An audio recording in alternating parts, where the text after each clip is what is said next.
guys, my name is Dr. Lyons and welcome to B&B's videos on physiology. We're going to jump right into cells and nerves. Alright guys, let's start with the physiology of the cell. As you guys know, the inside of the cell, or the intracellular section, is mostly made up of water. The primary ion inside is going to be potassium.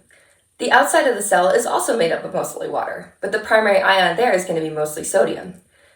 Essentially, there's a bunch of intracellular organelles, and the cell is going to use those to perform all of its functions.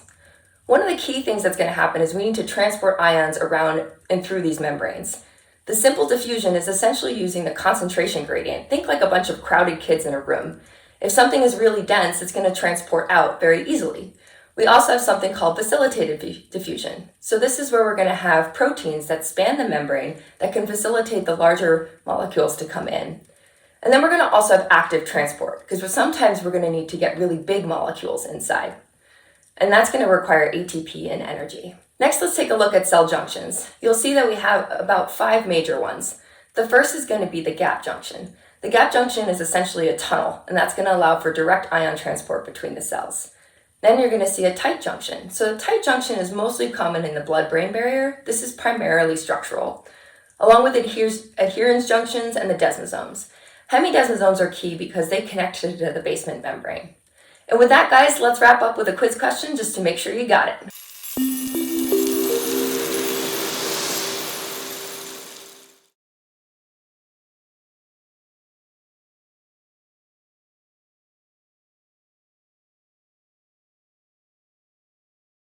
Okay, welcome back. Let's jump right back into nerves. You guys are doing awesome. So nerves rely a lot on charge. And so what we're going to have is a membrane potential. So inside of the cell is going to consist mostly of potassium and negative ions. The resting potential of a nerve is between -65 and -85. But the equilibrium potential is going to be -90 millivolts. The outside of the cell consists of mostly sodium. So if you look down on your notes, you're going to see a graph. And the graph demonstrates what happens when a nerve fires. Essentially what will occur is ion channels will open up and we'll have a depolarization stage. At this point, the bunch of sodium is going to rush in. So when you're looking at this graph, it's measuring from the inside of the cell. So as it depolarizes, the sodium rushes in and we have this huge positive jump. Then the cell is going to realize what's going on, essentially, and the potassium is going to start to run back out of the cell. So the potassium is the one that leaves. And you're going to see a repolarization stage. As the potassium leaves, that membrane charge is going to drop, but it's going to drop super low, and that's where you have the refractory period. During this period, the nerve cannot fire, and the cell is going to use pumps to restore the normal charge. That action potential is then going to go from the cell body along the axon, and this is accelerated by the presence of myelin. Think like the plastic that goes around an electric cord. And with that, guys, we're going to pause for a quiz question just to make sure that you have nerves down.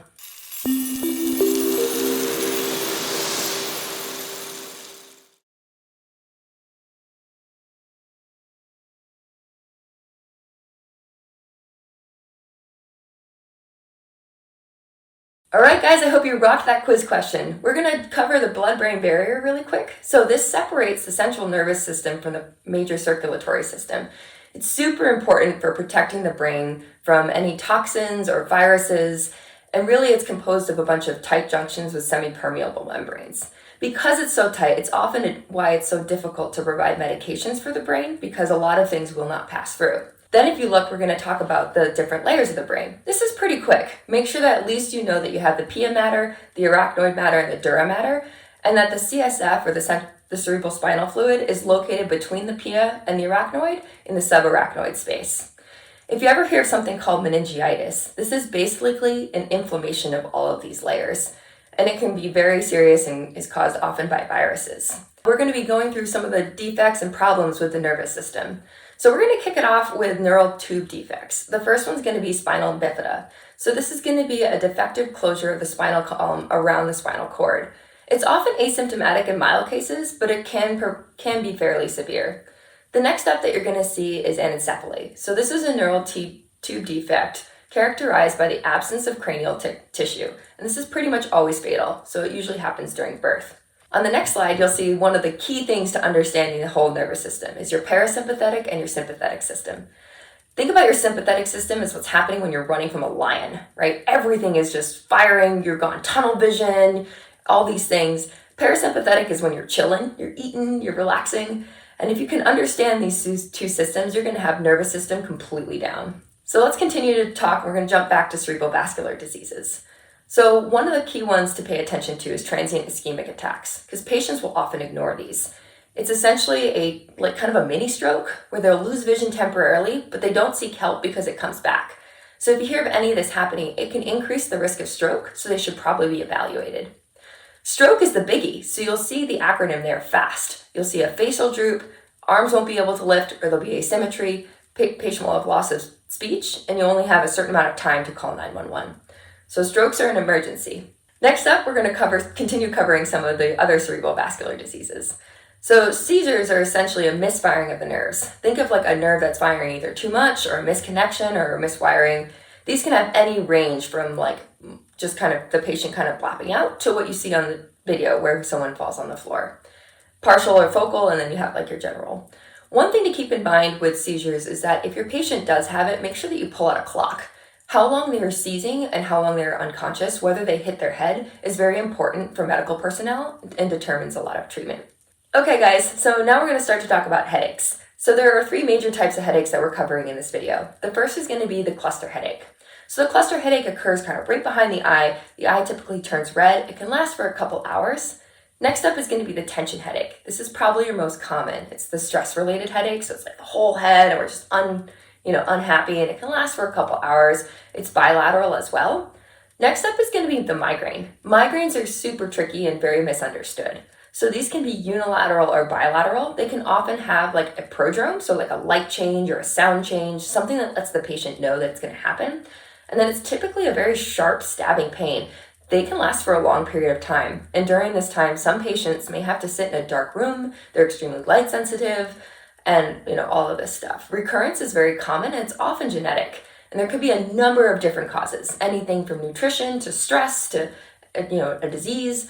So keep a lookout for your migraine patients. And with that, we're going to stop for a quiz question just to make sure that we've been keeping up with everything.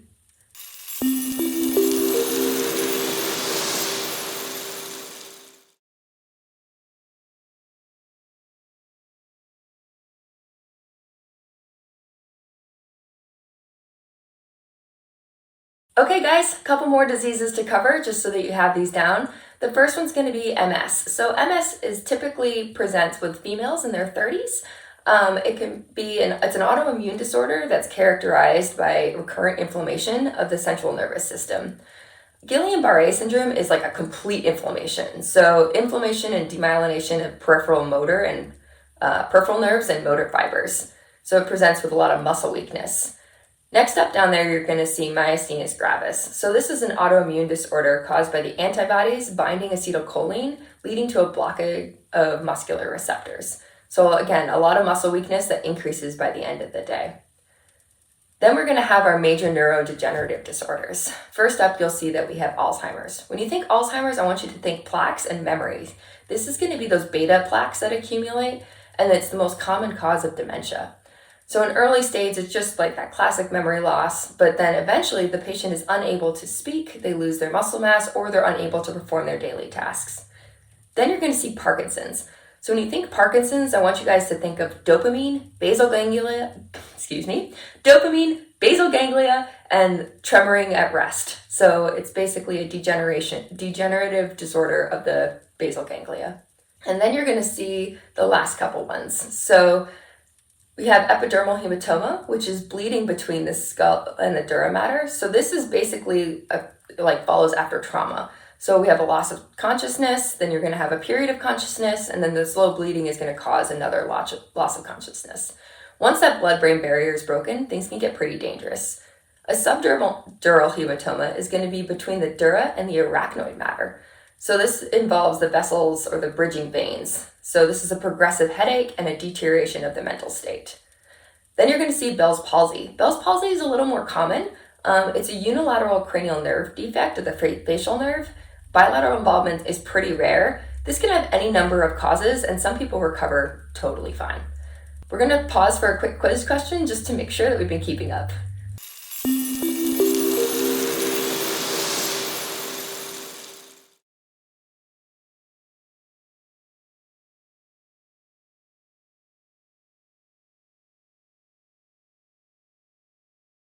Nice job, guys. Let's close off with mental and behavioral disorders. So we're going to start with major depressive disorder. In order for it to be diagnosed, the patient must be having symptoms for at least 2 weeks. It can be triggered by life events, but sometimes it's idiopathic. The patient will present with a flat affect. They've lost interest in their daily activities. They may be slow to talk. They may have changes in sleep, changes in health, and they can be helped with counseling, medication, and other therapies. The next one on the list is going to be anxiety disorders. This covers everything from panic attacks to full-blown long-term anxiety. Again, helpful to be managed with medication and therapy. There's typically certain triggers that can occur, and you can help these patients by keeping them calm through your exams. The final one, next one is going to be schizophrenia. So schizophrenia is a mental illness characterized by hallucinations, delusions, and disorganized speech. It's thought to be caused by an increase in dopamine signaling and a decreased amount of glutamate. So again, can be managed with therapy and medications. The last one on the list is bipolar disorder. And there are 3 types. One of them is going to be where you have a complete loss. So manic is going to be this really high, creative, never sleeping, crashing down to a depressive disorder. So there's a certain type where the patient loses touch with reality. There's a lower level type where the patient just experiences the symptoms without losing touch with reality. And there's even another third level, which is these slight fluctuations that are a little bit more significant than the patient can use to deal with regular life. Okay, guys, so that's going to wrap it up for the physiology of nerves and brains and everything else. Good luck on the test, and I will see you on the next video.